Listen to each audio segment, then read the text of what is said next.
to that is, well, why do we travel? Why go to Paris? Why go to London? Why go to Japan? It's because it does something to you that's different than just looking at a photograph. You experience it in a different way, and it changes your perspective. It makes you a better person. It makes you understand other cultures and civilizations and other people. It makes you have more sympathy. And you hear about the overview effect that these astronauts often talk about when they come back to Earth, and that is where you don't see Earth with borders anymore, and you realize that we are all just one. So I'm excited to see what they have to say. And I'm excited. Look, the moment has come here. So Ariane, walk our audience through sort of what happens next as they are approaching.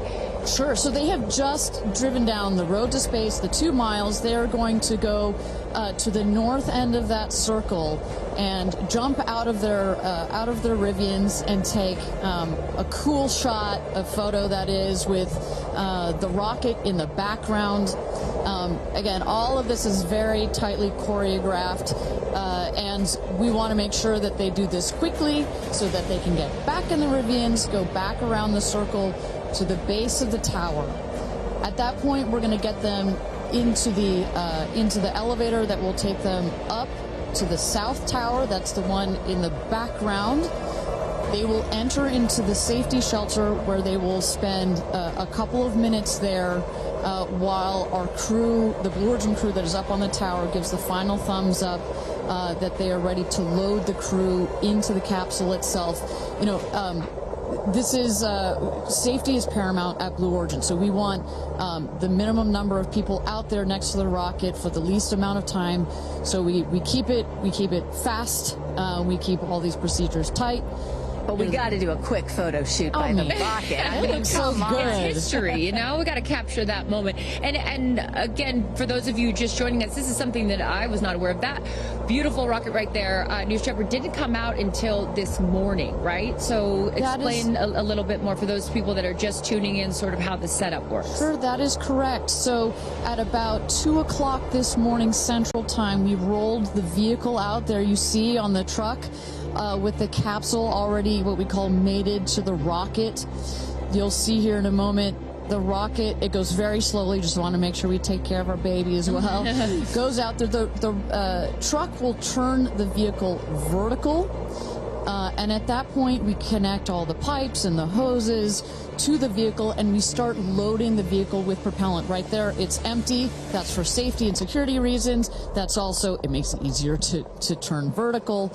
We'll load the vehicle with propellants all the way up to the last moment. We put in there, you heard it earlier in our webcast, liquid hydrogen and liquid oxygen. Those are the two propellants that fire into what we call our BE3 engine, our Blue Engine 3. And our team in Mission Control from that point on has got their eyes glued to their monitors to make sure that the propellants in the tank stay within bounds, within temperature bounds, within pressure bounds. As they make their way here onto, they'll take the elevator, right? They won't take the stairs. That is correct. Yeah. So we just inserted the elevator relatively recently. It makes it a little bit more comfortable as you're going up to the top of the tower. You know, we're at about 3,000 feet above ground level in altitude up here in a dry, dusty desert. We just want to make it a little bit easier for them. And it's worth noting, too, so the 6 women are headed up. We saw Jeff is with them as well, but also crew member 7. Explain to those at home who crew member 7 is. Right. It's like, well, if you don't mind, I'm going to use a football reference for you, Aaron. And we come, I called you Aaron like your girl. Sorry. Oh, my goodness. We're often confused. Oh, my goodness. So it's like the 12th man in Seattle. This is like the 7th crew member. There's 6 crew members that are going obviously in the capsule. But nobody from Blue Origin will be in the capsule. It'll be the crew member 7 that has been training them. We saw Sarah Knights as the second driver in addition to Jeff Bezos. And then, a little confusing, we've got a second crew member 7 who is going to be on Capcom, or capsule communicator. Today, her name is Laura Stiles. She will be the person that is in are in our astronauts' ears, communicating with them, making sure everything's going okay, also telling them, hey, this is when you can unbuckle, and this is when you can... That's her right there. That's Sarah Knight's right there, exactly. And now we are looking at what? So now the crew, as well as you see Jeff Bezos there, have gone into the safety shelter, and we're gonna wait there. You see Sarah Knight on the right.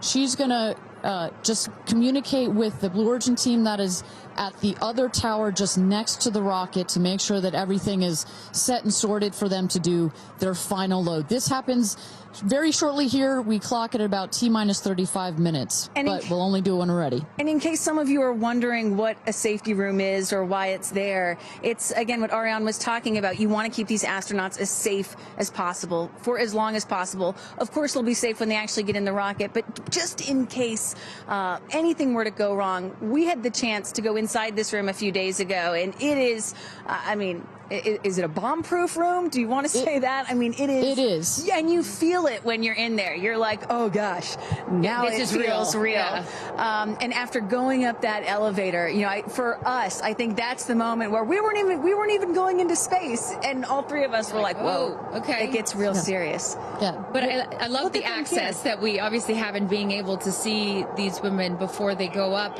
For those of you just joining us, we are T-minus 34 minutes to launch for NS-31, Blue Origin's 11th human flight. As you can see there, a little live look in as them saying some words before they take off. So I know that we had started to expand upon it and then took a shot of the astronauts. So what will they feel? Sort of walk us through the physical part of what they'll experience, Ariane, once they are in the capsule. So once they're in the capsule and they're ready for takeoff, first they'll hear the engine when it ignites. It sounds like a pop. Everybody, listening will also hear that. It sounds like a pop, and the engine roars. We hold the rocket down for about 7 seconds. Make sure it's all ramped up. And during that period, that can actually be one of the most, frankly, nerve-wracking times, because you start to, if you're in the capsule, you start to see the glow of the flame. And here they come. Here we go. Loading into the capsule. And the significance here of the bell, and I should note before I have you explain that, each crew names themselves. They have named themselves the 6 taking up space, as each one is ringing a bell. And the significance of that is what, Ariane? This is one of our traditions. All astronauts throughout history in various programs have had their traditions. For us, we always want our astronauts to ring the bell. Above there, you see, light this candle. Those were the last words that Alan Shepard said right before he went to space. Alan Shepard, of course, the namesake of our vehicle. He was the first American into suborbital space. And we just like to let the stars know that we've got some people heading their way. Absolutely. As they load in, I will... In my world, we call it an audible here. Just if we have any sound from mission control or anything, I'd love to take a peek at what's going on in there and just give the folks at home some idea of what's happening there. There we go. There we go. So we don't have sound of it, but we can see all of the brain behind this beast. But I could tell you, Carissa, other than a couple of discussion points on the radio, honestly, it's about this quiet when you're in there. Really? That surprises me, because you would think, like, in a control room in TV, it's a chaos, right? In the best way, but in there, it's quiet. And honestly, chaos is, quite frankly, the last word I would use to describe our mission control. This team, they're working through very specific procedures on a very specific timeline. They've done their own rehearsals over and over again. We also want to keep the communication line open if anything, if anybody's got to call it out. But it is a very well choreographed team we've got. And, when folks are wondering, what exactly are these soon-to-be astronauts doing when they're in these 2 days of training leading up to this space flight, it is exactly this. Simulating everything. They have done dress rehearsals and dry runs of everything that you're seeing here. They practice over and over, getting inside this capsule, strapping themselves in. And, one of the biggest things that they have to remember to do is when they get those, remember, they only get 4 minutes of weightlessness, 4 precious minutes.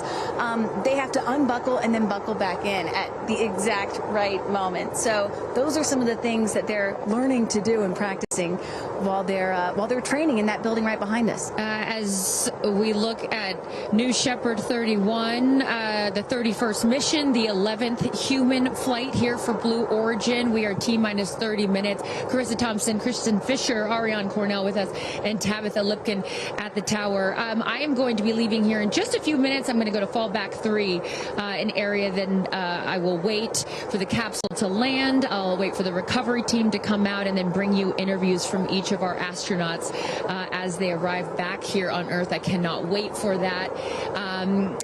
Again, we've seen them load now into the capsule, and I just would love, some more play-by-play, Ariana, of sort of what now this process looks like, as it's all new to me. And for any of you that are also joining us for your first launch, welcome.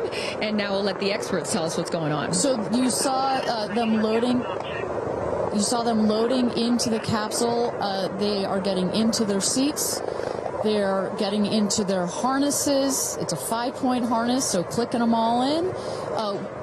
All right, we're hearing that Capcom right now. Sorry to interrupt you, Ariane, which is short for Capsule Communicator, and ready to do the astronaut comm check. So let's take a listen. Laura Stiles has the mic.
Welcome back, everybody. We are at T-minus 26 minutes and 50 seconds to go until NS-31, Blue Origin's 31st mission for our New Shepard rocket, our 11th human flight. I'm Ariane Cornell here with Kristen Fisher at the desk. Carissa Thompson has left to get into place for her viewing spot for the launch. We are waiting on Capcom, or the Capsule Communicator, to run the comms check with our astronauts. But Kristen, we were just talking a second ago about, what's going on here. You see our crew member 7, Sarah Knights, who's coming out of the capsule there. She has helped load our crew into the capsule, has done just a double check, making sure those seatbelts are nice and tight, as well as make sure that the earpieces and everything are set for our astronauts. I should note, just as we give kind of we got this beautiful aerial shots this morning of the rocket. We have these sunshades you see on the at the top of the capsule, that kind of white square. We've got one there in the foreground, and coming around you'll see another one on the back. Those windows are so large that it can kind of act like a greenhouse in there, and especially down here in the West Texas desert, it can get a bit toasty in there. So we've got some nice sunshade for their comfort. And I love that we can see some of the crewmates inside the capsule as they're getting strapped in. I think you could see Lauren Sanchez right to the left of the hatch right there from that camera shot. So pretty cool that you can see them this close to lifting off. You know, Ariane, I have to say, I might break in. We got experience. Jeff Bezos here. Yep. I'm so excited for you. I don't want to get off. I want to go with you. And when you get back, I can't wait to hear how it's changed you. I love all of you. See you soon. Godspeed. Gradatum ferociter. And there you heard it. Some words of support from Jeff Bezos, founder of Blue Origin, also astronaut himself from our first launch.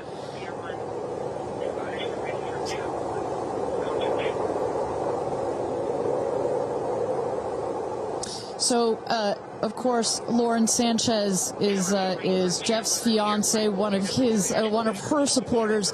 But as we mentioned before, we've got lots of friends and family that are supporting the rest of the astronauts here. They are out at the viewing tower. Let's turn it over to Tabitha. Tabitha, have you had a chance to chat with some of the family members out there? You know, a lot of friends and family have come out here, and it is an exciting vibe. I am standing by with two women who need no introduction. And Chris, I have to start with you. What is it like to be here, and what brought you all the way out here to this launch? Well, Lauren and Jeff, we're here to support our girlfriend and our friends, and I never thought that we'd be talking to you from a space launch.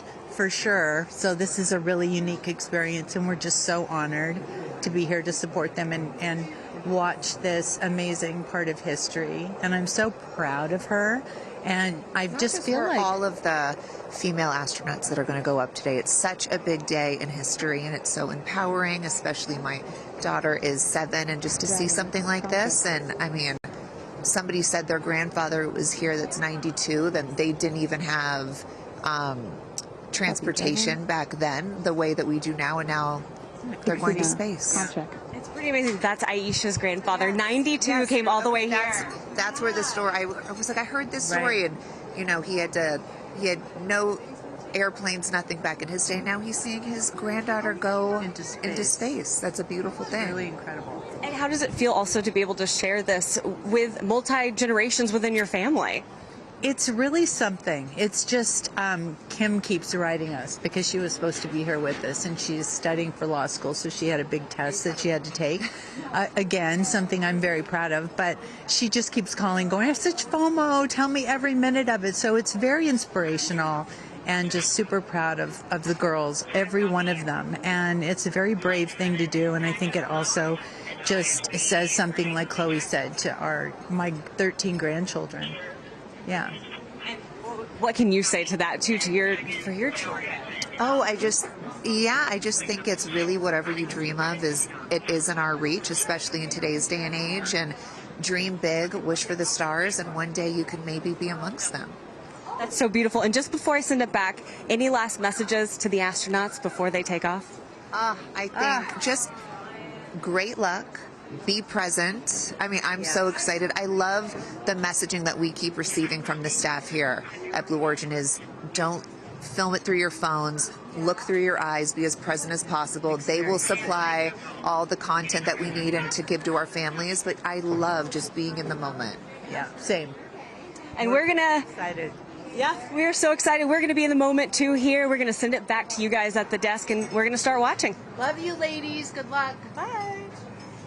we had no idea that Chris and Chloe were going to be here, and we're about to be interviewed by Tabitha. So that was a nice little treat. They sure looked the part, you know. Oh, they're ready for their day out here in Texas. I love it. Yeah, and you know, for those of you watching, we're really in the middle of the desert. We're a solid 2-hour drive from El Paso. And as you were saying yesterday, Ariane, you know, you really get the sense like you start in El Paso and the more you get out here, you do start to feel like you're on another planet. I mean, it's got quite a moonscape, Marscape vibe. And our guests that are here today, as we just saw in Chris and Chloe, are dressing the part. Well, so let's bring it back to the real stars of the show, our astronauts. And one of our astronauts that we haven't heard from yet is Gayle King. She has obviously a lot of emotions going into this flight. Let's hear what she has to say from this interview with Tabitha Limkin just a couple of days ago. When I made the decision to come, there were only 3 people whose opinion matters to me the most. Favorite daughter Kirby, favorite son Will, and Oprah. That's my kitchen cabinet. And all of them said, I think you should do it. All of them, much to my surprise, including Oprah. I really thought she was going to say, nope, I don't think you should do it. And she was like, do it. She said, I really think you should do it because you've been talking about it. And when it comes back and you're not on it, you're going to be kicking yourself saying, I could have gone and I didn't. And I don't want to have to hear about it for the next few years. And, you know, I think everybody in this group is a storyteller and explore, and to be able to take this message and tell other people what it was like from our different perspectives, I think is very significant. Do you have a message for the kids watching? You should always know that no dream is too big. You know, we have someone, Aisha, who was told when she was a kid, your dreams are too big, you need to dream smaller. No child should ever be told that. And so I want people to know no dream is too big. And also, LL Cool J said this to me once, dreams don't have deadlines. Isn't that good? That is real good. Dreams don't have deadlines. I've never forgotten that he said that, and I believe that as well. What are you taking up with you? Oh, I have a bunch of stuff. I have Luca. I wanted one of his favorite toys, so I have a Sesame Street character called Tamir. Tamir is this little black boy with great curly hair, so Tamir gets to go to space. I have a wooden cross that you can hold in your hands. It fits like in 3 prongs. And a stranger came up to me at the airport. She said, I always hear you talk about being a nervous flyer, and I wanted you to have this. And so if you're ever on a flight and you feel nervous, take it out and hold it. So whenever I'm flying, I have this with me. Also, I just noticed, what is this on your wrist? So Jared, who's one of our jib operators at CBS Morning, his daughter, Denise, who's 7, made this for me. And she came into my makeup room and said, I made this for you. Someone else gave me Astronaut era. That's pretty great. Space Sister, Amanda just gave me this. I mean, so I feel that I feel I'm pretty well protected. Absolutely. I will say this, as excited as I am, I'll be very glad when we come back down. I will be very, very, very glad about that. Well, clearly we heard Gayle there and prior to coming down here in Texas, nervous and excited at the same time, but one of the things I like about this is that she just makes it real, you know? Regardless of who you are, this is a nerve-wracking experience, and the fact that she's so authentic about it, but also, more so, she is stepping so far out of her comfort zone. I think that in its own right is extraordinarily inspirational. I think most people would feel the way that Gayle is feeling right about now. I would. You're about to launch into space. You know, one of the things that I find so refreshing is that, you know, back in the early days of human spaceflight, you had the Mercury astronauts, and they were all white male military test pilots, and they all had to have the right stuff. You could never talk about nerves or being nervous or your feelings or stuff like that. That was the wrong stuff. But now, in 2025, it is the right stuff to be like Gayle King and talk about those concerns and fears and excitement that you have before launching into space like that. And that really shows you just how much the human spaceflight experience has changed over the last half century. or so. And that really is what today is all about. I know there are some people watching this or who have heard about this who are thinking, why should I care about people going into space, you know? Katy Perry, a famous pop star, why should I care about that? And the reason is, it's missions like this that really begin the process of opening up space to everyone, for all of humanity. That's what today is about. And I think we have to, it's not just about today. Today is very, very important, but I think also one of the reasons that I love working at Blue Origin is we think in very long time scales, right? I honestly feel like I'm working at a company that will be here in at least 100 years. And that's how we think about spaceflight. Oh my gosh, look at that cute little kid. She is ready to go to space too. Aww. I absolutely adore that. But we need to be here precisely for kids like that. You cannot, I'm a firm believer that you cannot be it if you can't see it. And that's what this flight is for. It's about inspiring women. Oh, look, talk about inspirational women. Several female astronauts in that group right there. How many astronauts do we have there? I see it. 4 or 5? At least 4 or 5 and counting. It's a tight group that's only going to get bigger of those female astronauts there. You see Kelly Girardi and Cyan Proctor. I see Emily Calandrelli, Sarisha Bandla. I mean, just an incredible group of women that have gone to space already. And after today, in just 15 minutes, we are going to be adding 6 more to that group. It's getting close, Ariane. It is getting close. So with that. Thank you again, everybody, for joining us for NS-31, our 11th mission, human spaceflight mission to space here. We are at T-minus 14 minutes and 30 seconds. Just to give you a little bit of a preview of what is to come, at about T-minus 10 minutes, we are going to have the go, no-go poll. We're going to throw it back to mission control audio. And basically what that is we go through each of the important subsystems, and our flight director, shout out to Michelle Christensen, our flight director, our first female flight director at Blue Origin. She's going to lead that poll, and we're going to go to each one of the groups and say, are you ready to go for this flight? Is your subsystem ready to go for this flight or not? And they will go around the room, and with the final go, no go, it will be game time here in West Texas for this launch. Look at that. Now, this child is a little younger than you were when your parents went to space. A little bit older. Oh, excuse me, a little older, yeah, because I was just 15 months old when my mom flew in space. And, I think about what it must have been like for her to be a first-time mom and training for her first space flight all in 1 year. And she was a part of NASA's original first 6 women astronauts alongside Sally Ride. Of course, it took them, those first 6 female NASA astronauts, 2.5 years for all of them to fly into space. Now, today, Blue Origin is going to send 6 women into space in a single day. I mean, that's pretty cool right there. Incredible perspective. Also, was your mom just 6 months? You were just 6 months old when she started training? She was assigned to her first space flight when she was 8 months pregnant with me. Can you imagine? God, I have a 6-month-old. I can barely fly down to West Texas from Seattle. She gave birth to me on a Friday and was back in the astronaut office on Monday. I don't recommend doing that. As a mom of 2 myself, you're a mom of 2, I probably wouldn't do that. But respect. She did, Respect, that's huge. But I've asked her, I'm like, why did you do that? And she said, because I felt I had to prove something. I felt that I had to, pave a trail for women to come. And so as I'm sitting here today, I'm thinking a lot about what she did, the sacrifices she made to make what's happening today. Again, it's not normal. Human spaceflight will never be normal or routine, but this is the beginning of making this kind of travel. We got 4 moms on board, a grandmother, making these types of people going into space very routine. Now, talking a little bit about that, getting back a little bit into the flight profile and what they're going to feel as part of this now routine flight. So The 6 astronauts are currently in the capsule right now, all strapped in, ready to go. Their audio is working. We are waiting for the T-10 here for the go no go poll.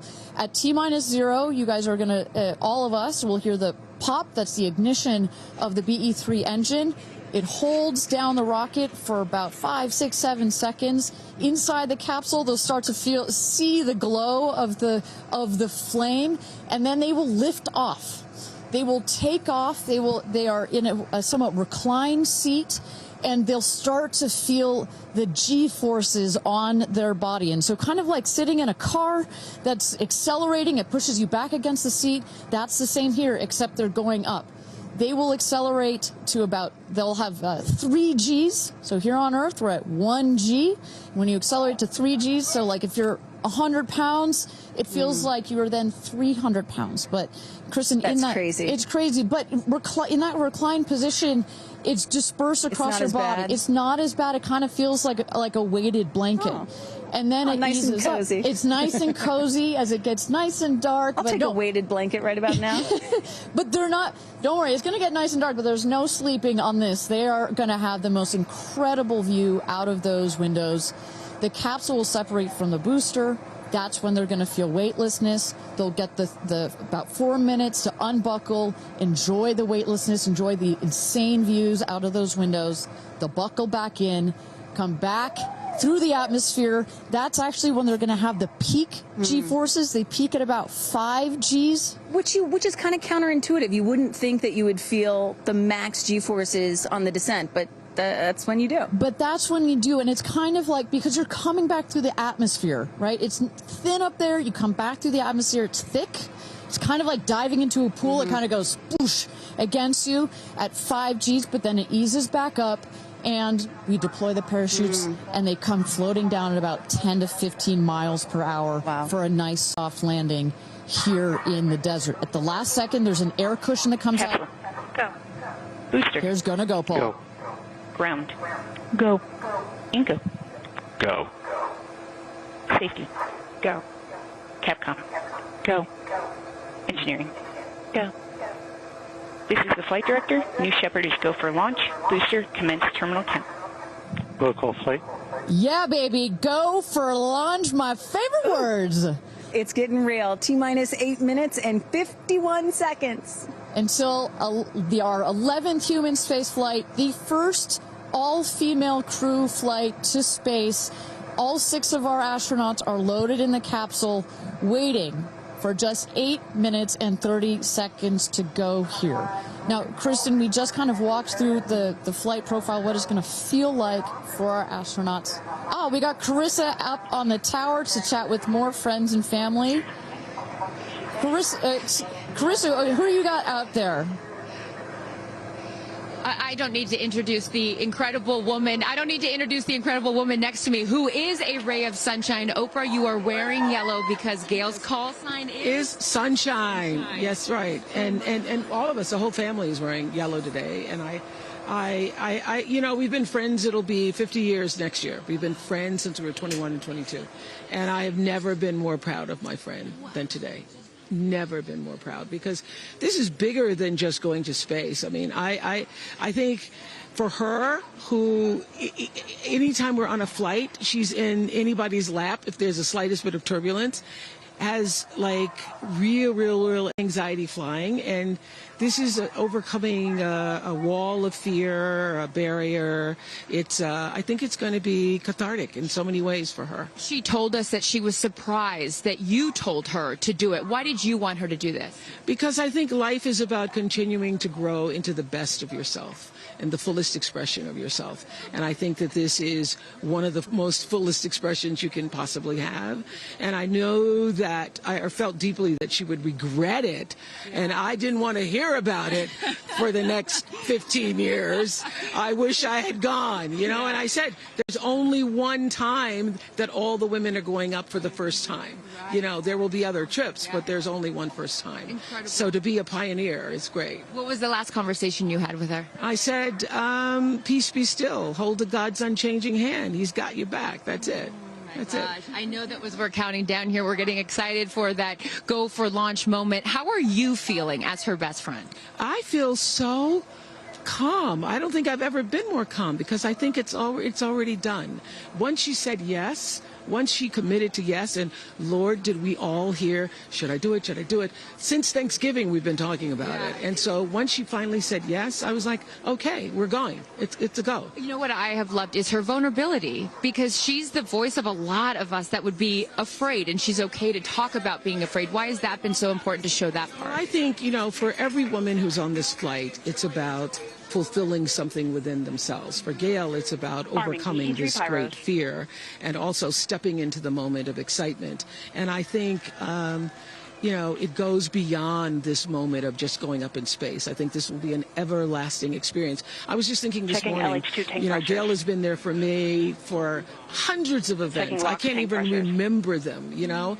But you will never forget this day. None of us will ever forget this day. Well, thank you for being here, for her, for us. I mean, this is just, it's a historic day, and it's only fitting that you are here front and center as a ray of sunshine that you are, Miss Oprah. Thank you so much. Thank you so much. No time. You're next, you know. I'll send it back to you, Ariane. Thanks, Carissa.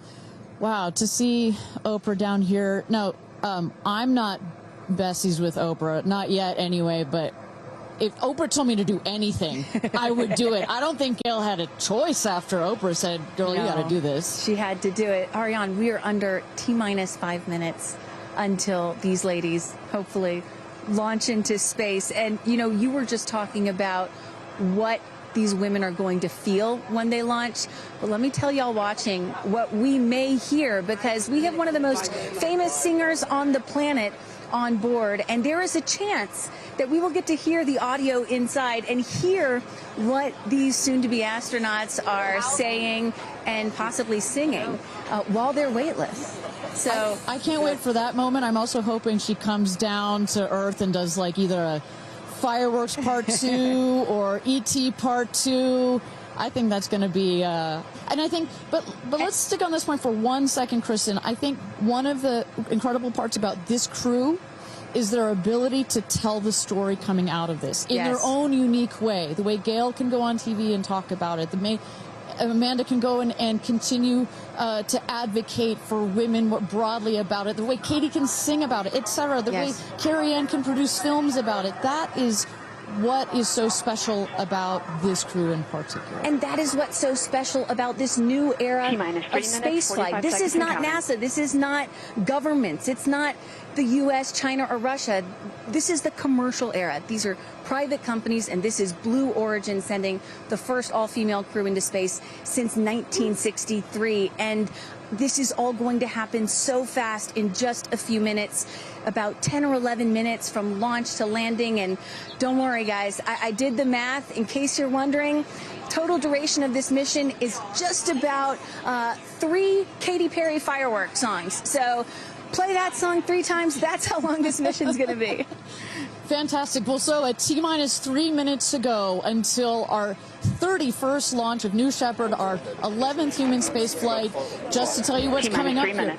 At T-minus 2 minutes, we send the show over to the vehicle. It goes into autonomous mode. Command engine controller ready to start. We have our team, of course, in mission control that have their eyes glued to the screen there. There you goes, mission control, quiet and intense. There's one of our crew member 7's capsule communicator, Laura Stiles. She is communicating in the ear of our capsule, in the ears of our astronauts. But what we're going to see in the last 2 minutes, you'll see the fins at the base of the rocket gimbal or just move back and forth. We want to make sure they've got free range. At the base there, you see the nozzle, the engine peeking out. The engine as well is going to gimbal, going to move. Both in conjunction together, those two systems. Propellant tanks to flight pressures. Those two systems guide the rocket. And when you are out there at this moment, this rocket feels like it is alive. It feels like it is a living, breathing, hissing thing, right? And there's the gantry pulling back from the rocket. T-minus 2 minutes and counting. Transition to onboard hydraulic pumps. And this right here is the moment that they've been training for. 2 days, becoming a crew, becoming a team. After you go through an experience like this, it's more than a team. It's almost like a family. You are so tight to go through something as intense Executing as this. fin built-in test. And everything looking really good, Ariane. So far from mission control, everything is clean and green for this launch. T-minus 1 minute to go here.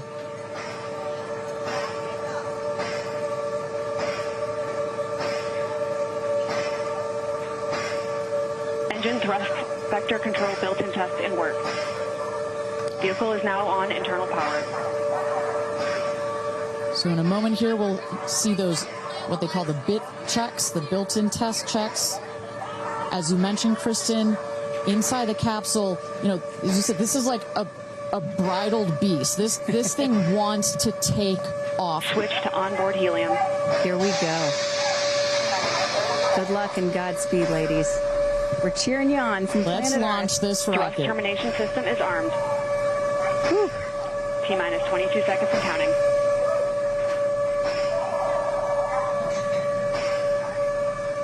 Guidance internal. T-minus 10, 9, 8, 7, 6, 5, 4, command engine start, 2, 1, ignition.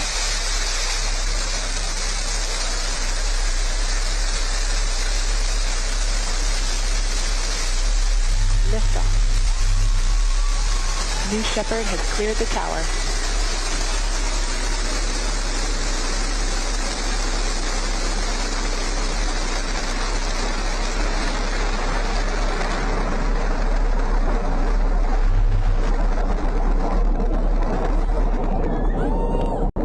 Flight.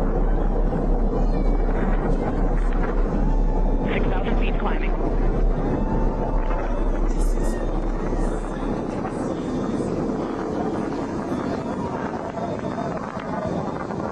Begin throttle down for Q limiting. Engine response looks good.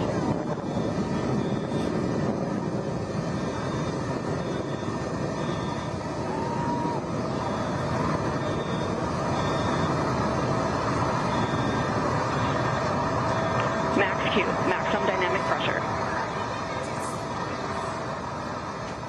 Mach 1, vehicle is supersonic.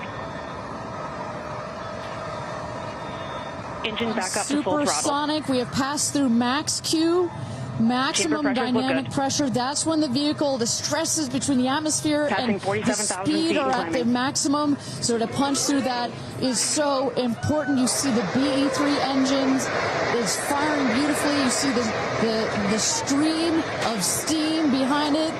Those ladies right now are having an incredible view on their way to space. Passing through 80,000 feet, 1,300 miles per hour. You're going to peak at about 2,300 miles an hour over Mach 3, 3 times the speed of sound. Shortly coming up, we'll have MECO, main engine cutoff. We will turn off the engine, but the two craft, the capsule and the booster, will continue their ascent to space. Stand by, MECO.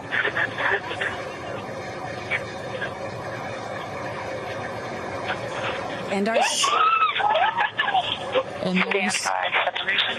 you saw the main engine is turned off. We're now going to separate the capsule from the booster, and at that point, Kristen, that's when all 6 astronauts are going to start to feel the weightlessness, and shortly thereafter, we're going to let them unbuckle.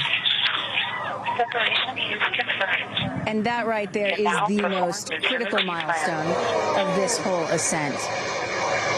Oprah watching her best friend go to space.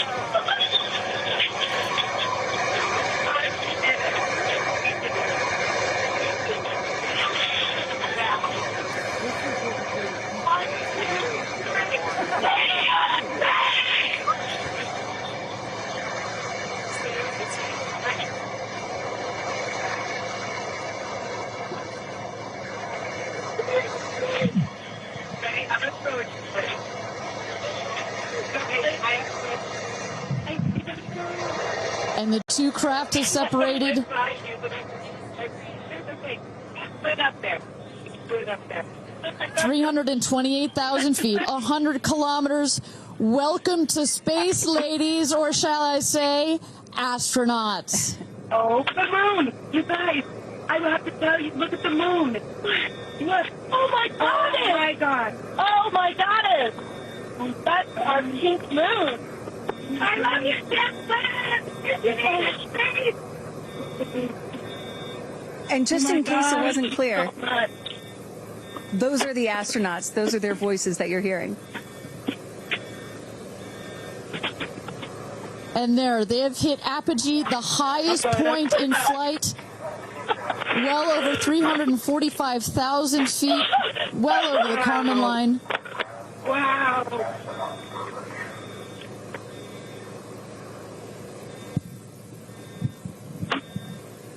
And at this moment, the astronauts have unstrapped from their seats. They are floating. They are weightless. They are experiencing zero-G for the very first time in their lives. And Katy Perry did say that she was going to sing in space. I'm waiting for it. Waiting for it. 1 minute warning. 1 minute warning. So that is Capcom indicating a 1 minute warning for our astronauts to take in those last views before they get buckled back into their seats. At this point, both craft are descending already. Oh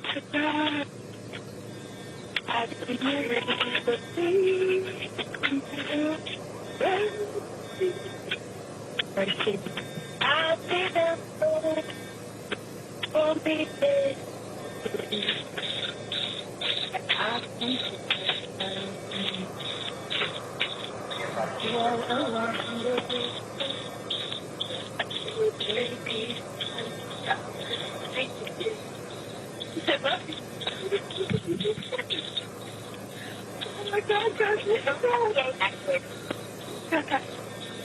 wow, so peaceful up here.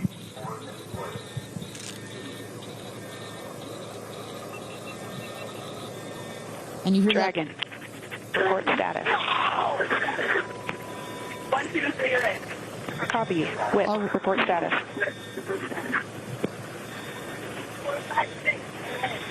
Copy, all astronauts in seat.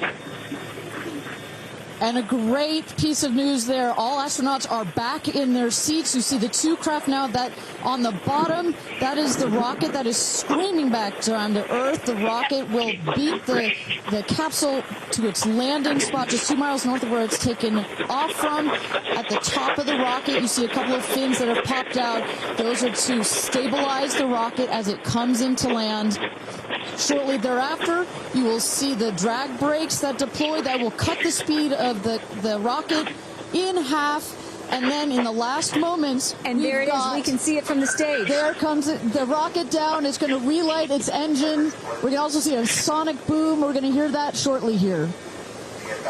And remember, this is something that had never been done before until just a few years ago. Truly the stuff of science fiction that you're about to watch in just seconds.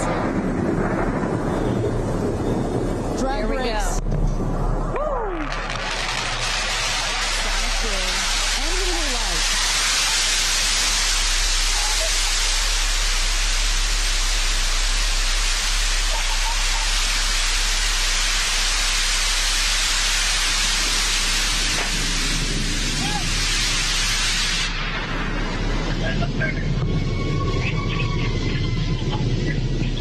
And booster touchdown, welcome home, New Shepard. Picture perfect landing right there. Picture perfect landing. Right on target. See that dust kind of creates this dramatic cloud that reveals the beautiful rocket that has just taken these ladies up to space and back. And I love the echo across the mountains. Is that what I was hearing there? That's what nice you were hearing. You heard the sonic boom, then you heard the engine relight, and all of that reverberates in this big, beautiful valley in West Texas. Stand by, folks. Stand by, folks. All right, shortly here, we're waiting to see the drogue parachutes deploy from the crew capsule. Those are like the guide parachutes. There go the drogue parachutes. Just free falling right there until those drogues came out. And then next will be the main parachutes that get pulled out. Hear that screaming inside the capsule? And all 3 parachutes reefing, and they will slowly inflate, slowing the capsule to a nice, smooth 10, 15 miles an hour. They are cruising back home. 3 good parachutes.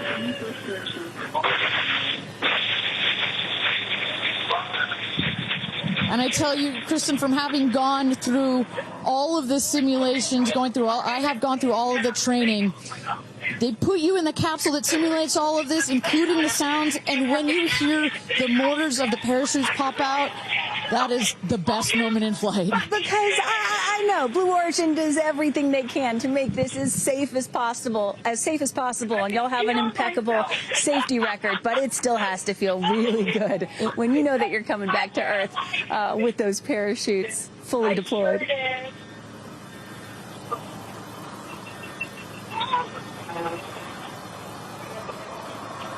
And we can see the capsule just over our shoulder here, going to be landing north and east of the launch pad, coming down softly and beautifully.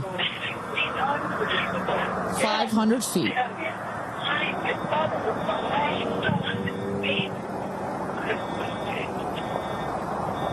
And you will see a puff of smoke when it touches down, a puff of dust. That's normal. A puff of dust, last milliseconds, air cushion that will kick up the dust. It's a very soft landing despite the sporty perception. There it is.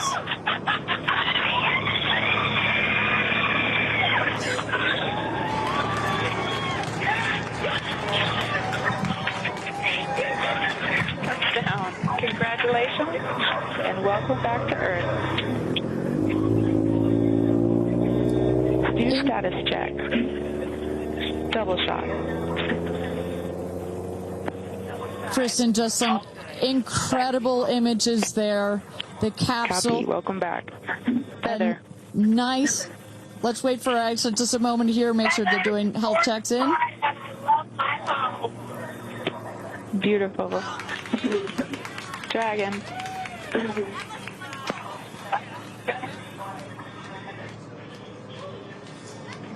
Yes, and as you heard it there, everybody seemed to be just as ecstatic to be back here, back on Earth. Everybody appears to be fine.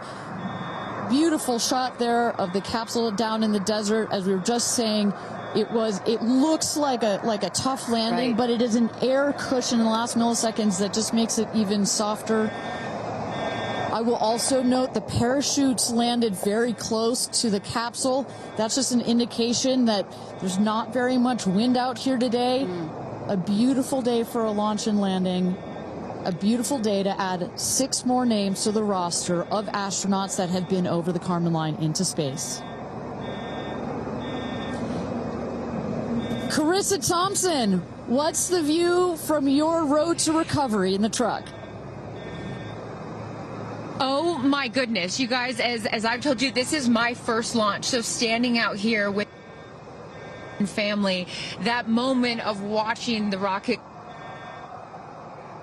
and both incredible emotions, relief, excitement. You saw Oprah's emotion, Orlando Bloom, as I was walking jump in the car to go meet everybody and recover, he was like pretty good. So I can only imagine how these astronauts, now that we can officially deem them astronauts, are going to feel. I can't wait to get their reaction. We are headed out there now. I will check back in with you as soon as I have them. Sounds good, Carissa. And as everybody can see, she is those recovery crews are screaming out there. So we actually send them out as soon as we spot the capsule. And there's little Rose, Katie's daughter, who is just Daisy, excuse me, who is just seeing her mother go to space and come back. I'm sure she cannot wait to say hello. So, but as I was mentioning, the recovery crew is heading out there. We send them out as soon as we can see the crew capsule and spot the crew capsule descending. There will be at least 2 trucks that go out there. What you'll see is they will come around the capsule. We also have crew member 7 who's in there. She will run out, go around to each window, make sure that each astronaut is fine, and the recovery crews will safe the capsule before we exit the astronauts. You know, it's hard to pick a favorite moment, right? Launch, landing, it's all good. But the moment coming up might be my absolute favorite, right?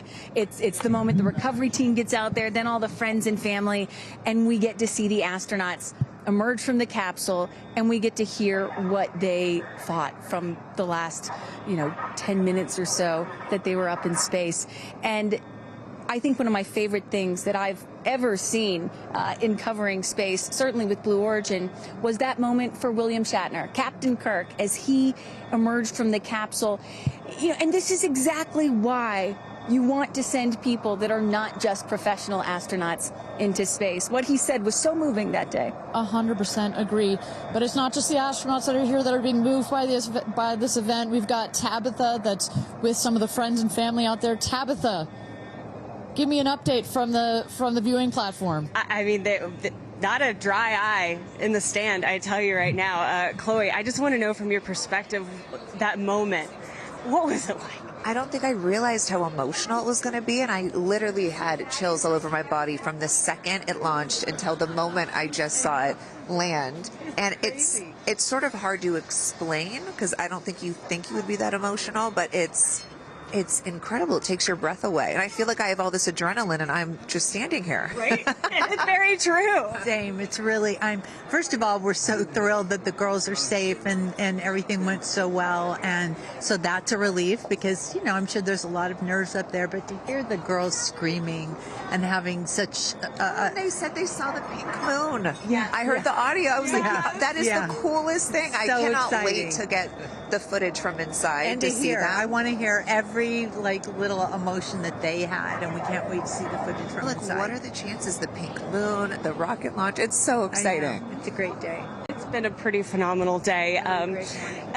So when are you guys going up is the real question. Oh my gosh, I don't know, but this made it a little more enticing, I will say. But I don't know. But I've learned to never say never. Right. That's right. You can go on behalf of the rest of us, but thank you. I think we'd all drag you off of the tarmac before we let you go up. But I like you being an observer. Okay. Yeah. We love being able to share this experience with you, and thank you for sharing how you feel out here with our audience. So it's been really, really incredible. So yeah, the emotions are high because it's so exciting and energizing. And gosh, Kristen, Ariane, I don't know what to say. I did cry. I didn't think I was going to cry, and I cried. Tabitha, I love you putting them on the spot there. Chloe and Chris, are you guys going up? Keeping up with the Kardashians In space. We're waiting for it. That's the all next all lady launch. Well, thank you so much, Tabitha, for that. And you could see that, you can hear that, you can hear from Tabitha. Even she is emotional and has tears in her eyes. When you're down here for one of these launches, and Carissa, when we get her back on the line, I'd love to hear her thoughts on this. The intensity and the energy and the emotion out here, even though you're in this remote place, but it all gathers here in this valley, and it's really intense. No matter how many times I've seen all 31 of our launches, it gets me every time. Well, anytime somebody says, I don't get it, what's so exciting about space? Come to a launch. Come see a launch in person, and then you'll change your mind. And, I'm just, as we await the moment where these astronauts emerge from the capsule, I'm reminded of what William Shatner said on his mission. He said, "What you have given me is the most profound experience I can imagine. I hope I never recover from this." And I love that. I hope I never recover from what I just experienced. And one of the neat things about this is these women were not in space for several days where they had time to get acclimated to it. They only got 4 precious minutes of weightlessness. And so that high, that feeling of, ooh, I want more of whatever that was, is still so fresh, and you really get to see that when they step out of the capsule.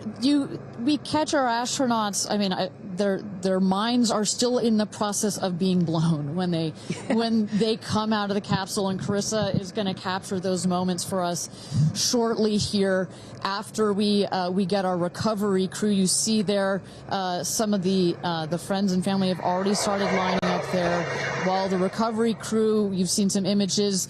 As I mentioned, they're safing some of the systems on the capsule. We want to release all of the excess air and gas that created that nice air cushion. We'll remove the parachutes, make sure nothing gets tripped up. Also, we reuse those parachutes.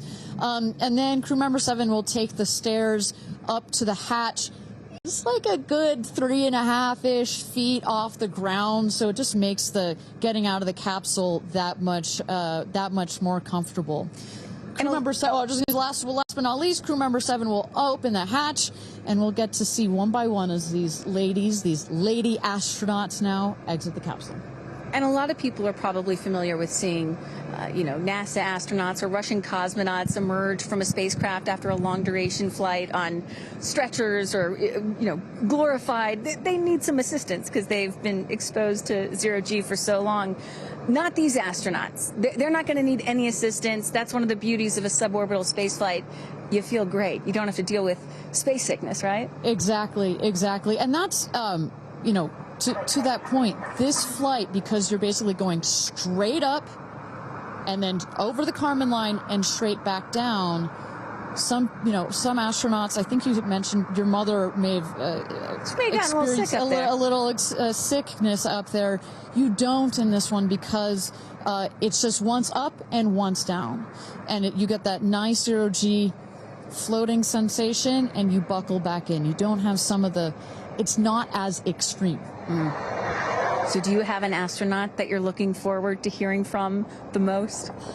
It's really hard to pick. Yeah. I have to say I'm a huge Katy Perry fan, so I'd love to see what her feelings are. Also, as a mother, our kids are close in age. What does that feel when you have young children? You saw her get so emotional in her pre-flight interview. Is that still the weighing emotion, or is she still just, oh my God, I saw the stars, I saw the curvature of the Earth? What's going to come out of her mouth, but really her heart? And is that Jeff Bezos out there right by the capsule? Kind of hard to see. That is correct. That is Jeff Bezos, our founder, on the left, as well as Sarah Knights, our crew member 7. And I just want to thank our viewers for joining us. NS-31, New Shepard's 31st mission to space, our 11th human space flight. From all parts of this flight, for the booster, for the capsule, for our astronauts, a completely successful flight, one of the smoothest flights we've had so far. And we're now just awaiting the opening of the hatch so we can get some views from our 6 new astronauts. Belts. And I would imagine Lauren Sanchez in seat 1 will be coming out first. That is correct. They'll go. She's in seat 1, which is next to the left, the left window there. She will go first. And then last in number 6 is Kerianne. That is the window on the right. Sky Canyon.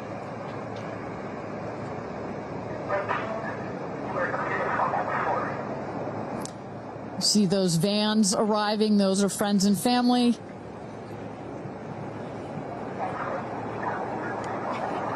And that's Kerianne looking out the window, in the window to the right there. Lauren Sanchez on the left, and you really get a sense for just how big these windows are. I mean, when you're inside this capsule, it's almost as though you're getting a full 360 panoramic view. One of the cool features of this capsule, the largest windows of any spacecraft. So over a third of the surface area of this craft is windows, and that's on purpose. There were many meetings with our founder, Jeff Bezos, where our engineers brought him some windows. He said, nope, make them bigger. They come back, nope, that's nice, but make them bigger.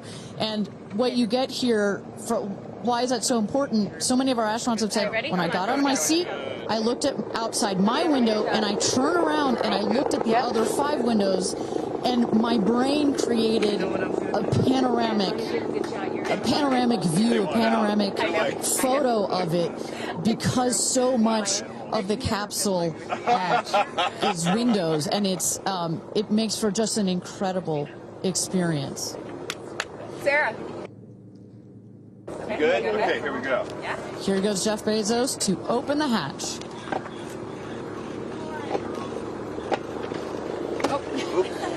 She didn't really close it again. Come on out, guys. Yeah, of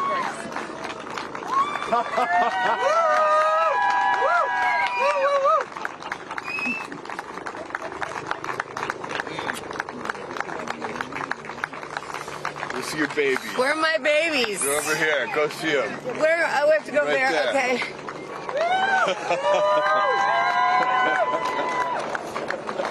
Katie!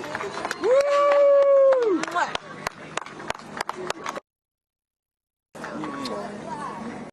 Thank you. Thank you. Amanda!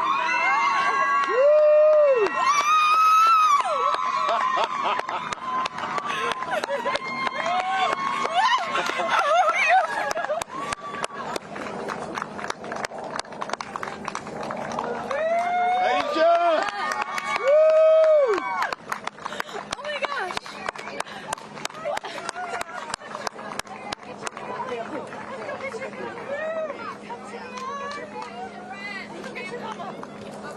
Gail!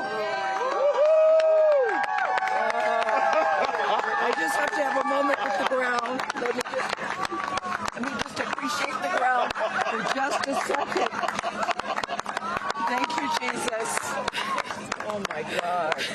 That was amazing. Yeah. That was amazing. I'm so proud. So proud of you. Oh, there we go.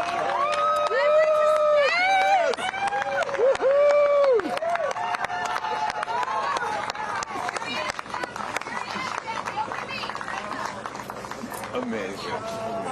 I'm so proud of you. Kerianne, we got your people over here. Come right around the bushes here. Come on.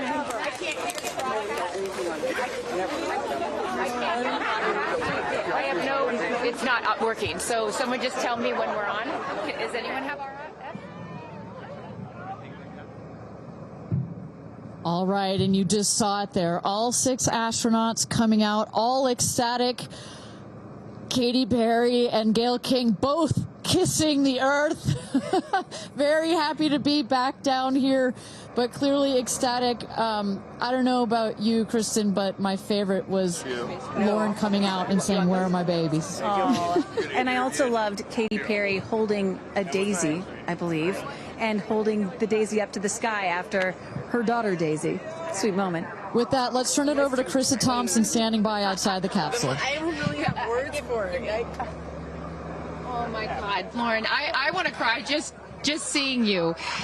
I'm so proud of this crew. Like, I mean, Gail, we were just talking in the capsule, doesn't even have ear piercings. She's so afraid to do anything. And she got in that capsule, and I think, like, it profoundly changed her. I mean, for me, I can't put it into words, but, like, I looked out the window, and we got to see the moon. And it was pink. Was it pink? Full moon. It wasn't pink, but it was almost full. And Earth looked it was so quiet. It was just quiet. And is it what you expected? No. Better. Yeah. I don't think you can describe it. Because, what I was saying, it was like quiet, but then also really alive. And you look at it and you're like, we're all in this together.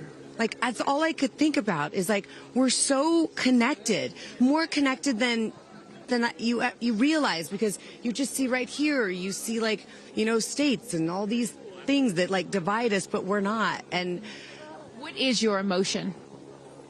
What makes you emotional? Joy. Complete and utter joy and gratefulness. Like, it makes me want to come back and just hug everyone and be like, oh my God, we're in this together. Like, that's what this is. And Jeff had told you that it will change you more than you know, and I know you're only a few minutes removed from the capsule, but I can tell already. Emotional. Yeah.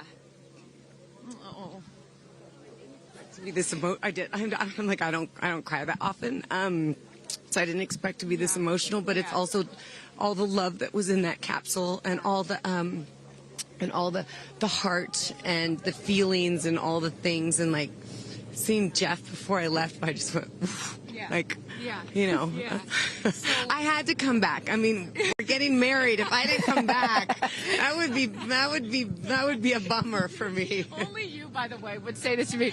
You said, Jeff, if you don't want to marry me, you don't have to send me to space. Don't have to send me to space. What an incredible experience for you. But the fact that when you're in there, we got to hear some of your audio, but give us some of those moments when you guys, just from the second you took off to the second you landed, describe, if you can, for us what we didn't get to hear.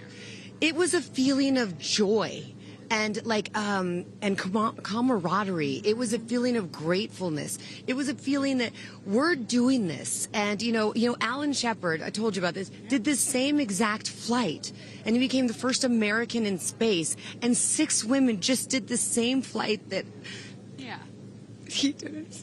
Oh, I just want to keep hugging you. It's really cool. Yeah. And I hope that more people get to see this, because I feel, I don't even know how much it's going to change me. And I want to thank the Blue team. I mean, look at them. I mean, they work so hard to make sure this vehicle gets up and safe. And I'm so proud of you.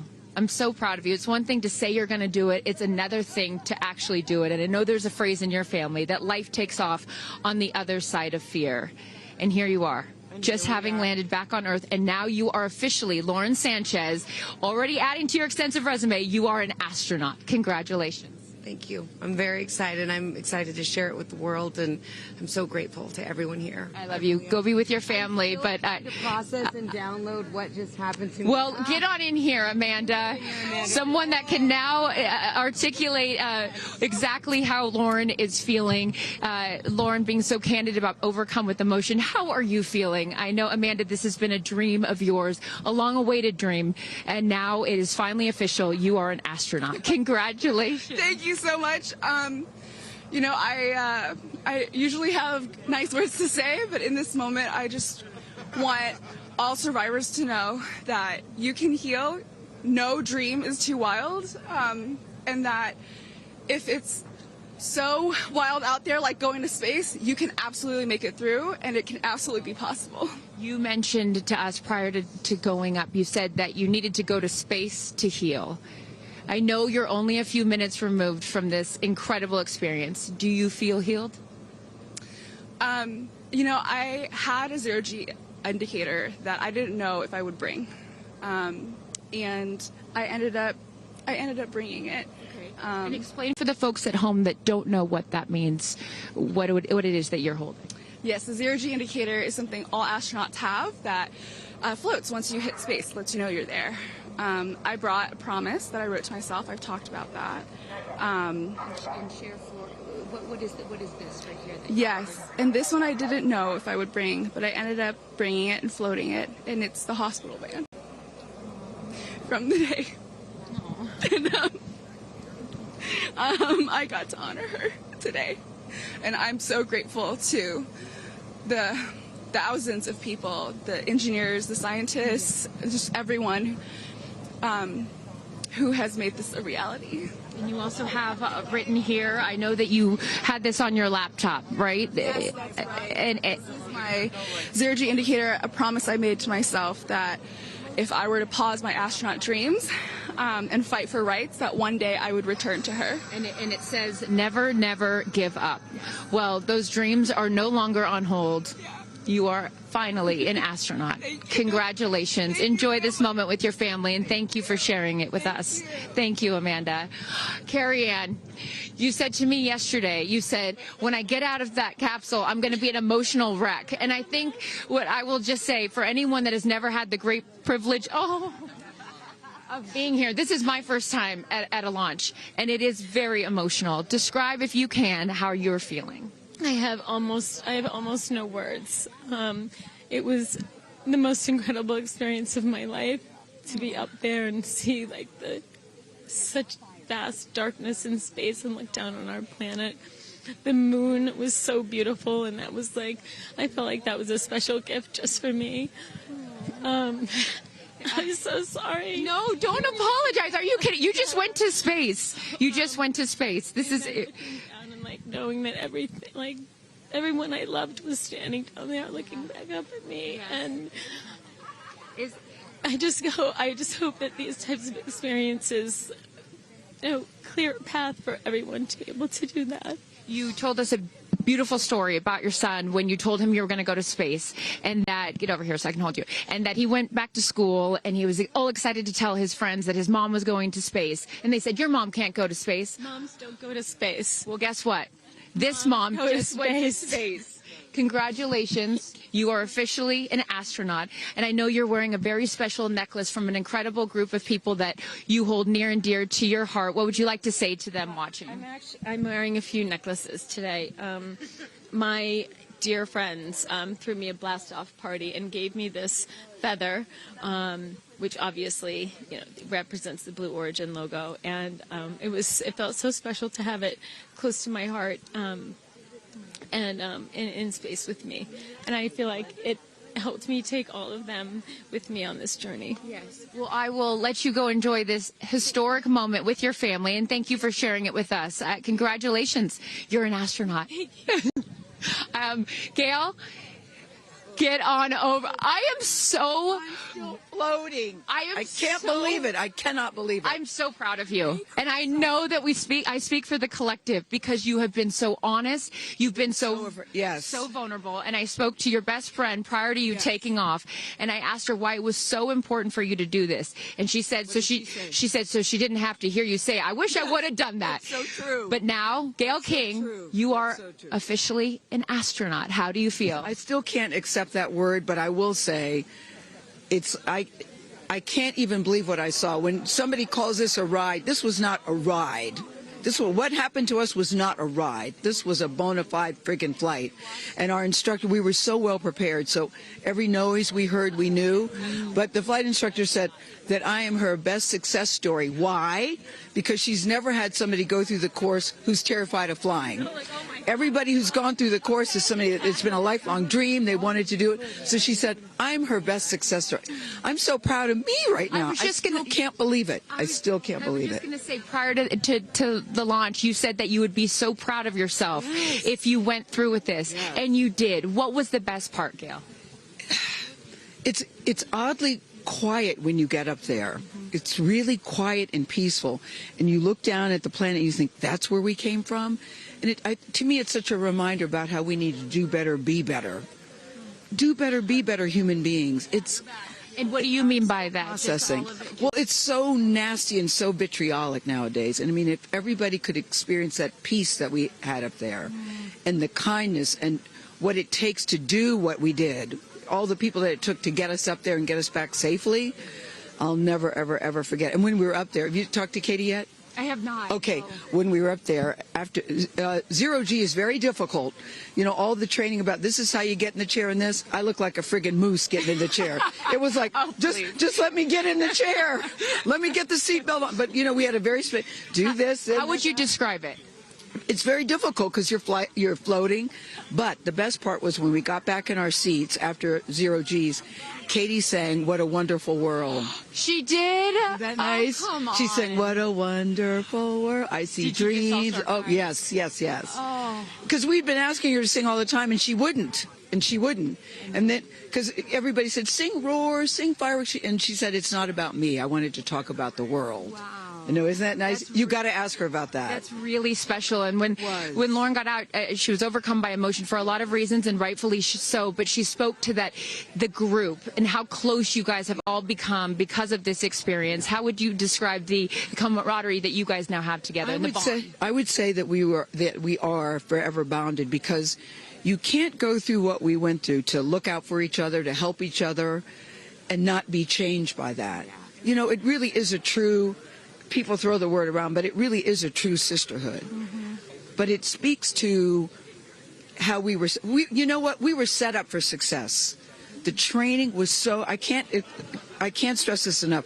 The training was so friggin' good. We were set up for success. And it went exactly as they told us it was going to. Every boom that you heard, the drones, the drogues coming out, the parachutes coming out, it went exactly as they said.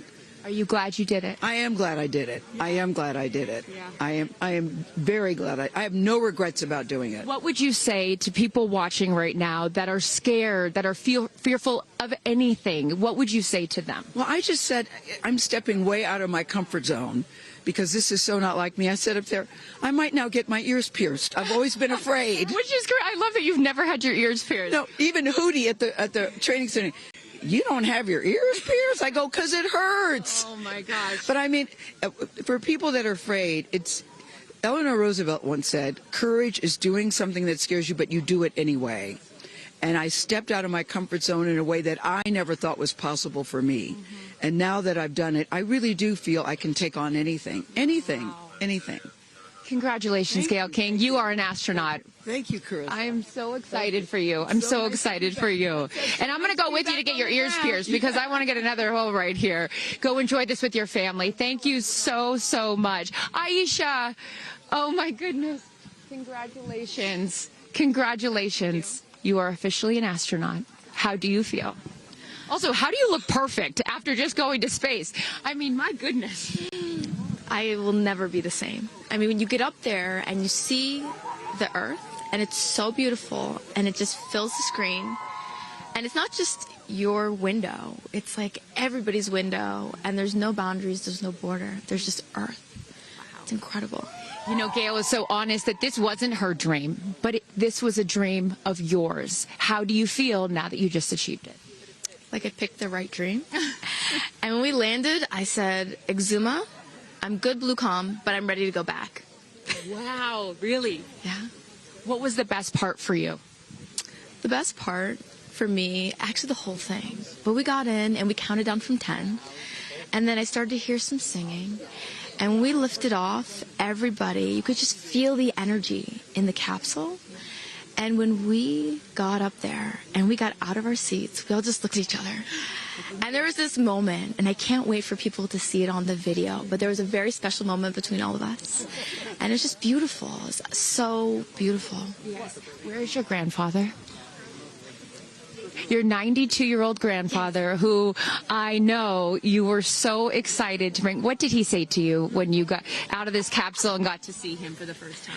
He said, I was really worried for you, but then Oprah squeezed me. Oprah has a way of making us all feel just a little bit more at home and a little bit calmer. I know your father is watching down on you, and he is your angel. What do you think he's thinking right now in heaven? I think he was like, woo! To have the opportunity to have flown his star in my flight bag and to have a perspective that very few people get to have of Earth, I just feel a renewed connection to everything in life and where we are, and I can't wait to go back out there and pour what I've learned into the world. You have given so much to so many, and I know there are a lot of people watching right now, some young boys and some young girls that are inspired constantly by you. What would you like to say to them? Dream it, plan it, and go and do it. I never really thought I could go to space, although I really wanted to go. And today just confirmed that dreams are real, and sometimes reality is wrong. Your dreams just came true. Congratulations. Go enjoy this with your family. Thank you for sharing your experience with us. Katie. No, you're not the crier of the group. Feeler of the group. No, you are not. I'm crier. I'm going to tell you something right now. You are officially an astronaut. Thank you so much. How do you feel? I feel super connected to love. so connected to love. I think this experience has shown me you never know how much love is inside of you, like how much love you have to give, and how loved you are until the day you launch. We had these incredible shots of Daisy watching you as the rocket, it'll make me cry, as the rocket's going up, and she was so proud. Just kept saying, "Mommy, Mommy." And I know you'll feel the same way when you watch it. And you brought a real-life Daisy up. That's it was right. important for you, not only because it's your daughter's name, but why else was that important to bring it? Daisies are common flowers, but they grow through any condition. They go through cement, they go through cracks, they go through walls. They are resilient. They are powerful, they are strong, they are everywhere. Flowers are, to me, God's smile, but it's also a reminder of our beautiful earth and the flowers here and God's smile and the beautiful magic that is everywhere, all around us, and even in a simple daisy. So to really appreciate it and remember it and take care of it and protect it. Gail shared with us the song that you sang when you got up there. What a wonderful world. Why was that important to sing that particular song? I've covered that song in the past, and obviously, like, my higher self is always steering the ship, because I had no clue that one day I would decide to sing a little bit of that in space. But I think that it's not about me. It's not about singing my songs. It's about a collective energy in there. It's about us. It's about making space for future women and taking up space and belonging. And it's about this wonderful world that we see right out there and appreciating it. This is all for the benefit of Earth. You have done so many incredible things in your life, selling millions of records, selling out stadiums. Where does this experience rate for you? This experience is second to being a mom. Wow. Yeah, that's it. And that's why it was hard for me to go, because that's all my love right there. And I have to surrender and trust that the universe is going to take care of me and protect me, and also my family and my daughter. Because, like, I am full up from being able to get that gift of being a mom. And to go to space is incredible. And I wanted to model courage and worthiness. And fearlessness. You did. You said you wanted to go to space for the fearless women in your life as well, your sister and your mom. Yeah. What was their reaction when you got to see them after you got off the capsule? I have only seen my mom, and I was like, "Are you okay, Mom?" She just knew. She knew. She was totally okay. And I'm sure she was speaking in tongues underneath her breath, as she does all the time. She would do that for anything else, but definitely today. But she was so super confident. My mom, she has this thing where she can see. I mean, even down to the name of, like, the capsule being tortoise. I know you spoke to all of your fans about that the capsule's named tortoise, the feather on the side, that, you know, the symbol of blue origin, all of those gave you confidence that this was the right thing for you to do, correct? Yeah, because I just asked for a sign from the heavens, from my angels, and they're like, well, here's the feather, which is what your mother calls you, and if that's not enough, the capsule's named tortoise, which is your second nickname that your mother calls you. And I'm like, okay, I'm going. Yeah. I got the message, and I'm gonna get the message. Before I let you get back to your family, I just have to ask you, describe for us, because you're so brilliant at putting, you know, words together and describing moments that we can all appreciate later. How would you describe the moment when you took off and then the moment you landed? The moment, I mean, it is the highest high, and it is surrender to the unknown, trust, and this whole journey is not just about going to space. It's the training, it's the team, it's the whole thing. I couldn't recommend this experience more. This is like up there with all the, you know, different tools that I've learned in my life, from meditation to the Hoffman process. This is up there because what you're doing is you're like really finding the love for yourself, because you got to trust in yourself on this journey, and then you're feeling the love when you come down, for sure, and you're feeling that strength. So I feel really connected to that strong divine feminine right now. By the way, you're such a badass. I love that the month of April, you're like, I'm going to space and I'm launching my tour. I mean, it's really incredible. Now I know I'm asking this question for your fans. Will you write a song about this experience? Oh, for sure, 100%. And not only that, I got to reveal my set list for the tour on a butterfly. How apropos. Incredible. Just flying in space. I don't know if anyone's ever in space. I don't know if anyone's ever done that before, so I'll just There's a lot of things that you have done first. You are now officially an astronaut, and let me just tell you, on behalf of everyone here at Blue Origin, our webcast, and everyone, all of these individuals that put this incredible thing on, congratulations. Thank you so much. Thank you for sharing your experience. Is it a 10 out of 10? That's my review. 10 out of 10. You There's definitely no go for it. 10 out of 10. Thank you, Katie. Congratulations. All right, you guys, so many fun moments that we'll continue to see as we get the footage. But I'm going to send it back to you and let these incredible astronauts enjoy their time with their friends and family. Thank you so much, Carissa. Wow. Kristen, I mean, 6 inspirational women in their own right, eloquent. I could not be that eloquent coming down from space. You know, you heard Katy Perry saying 10 out of 10, but number 2 experience only to being a mother. What were some of your takeaways from what we just heard? You know, Gail King used the word sisterhood. I'm feeling the sisterhood today. First all-female crew to space since 1963, and that was a solo mission, Valentina Tereshkova. And I'm with an all-female broadcast team here at Cheers, Launch sister. Site 1 in Blue Origin. Ariane, it has been a complete honor to work alongside you.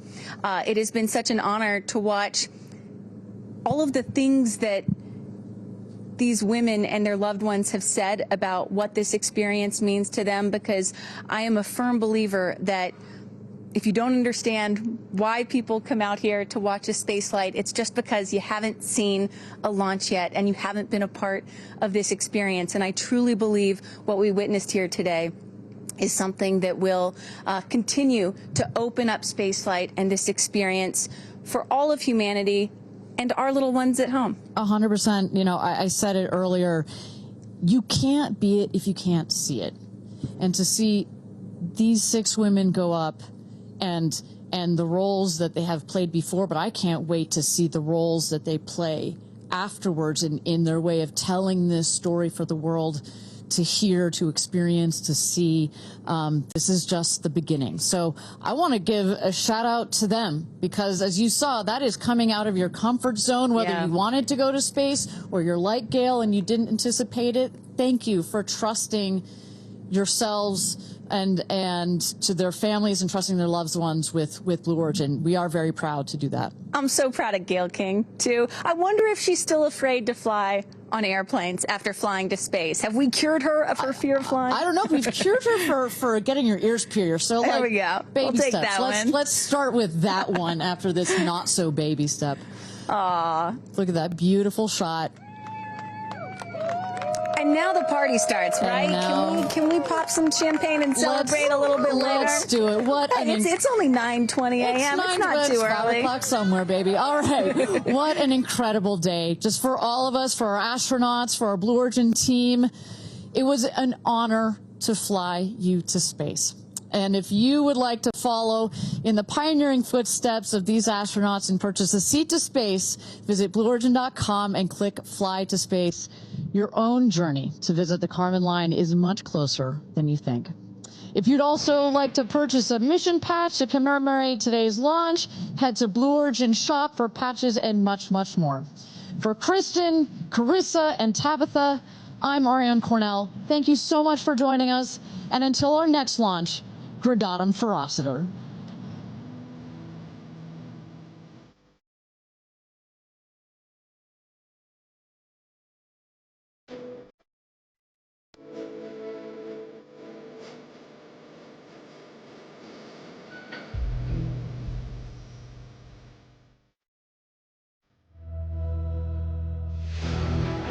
Have you ever dreamed of going to space?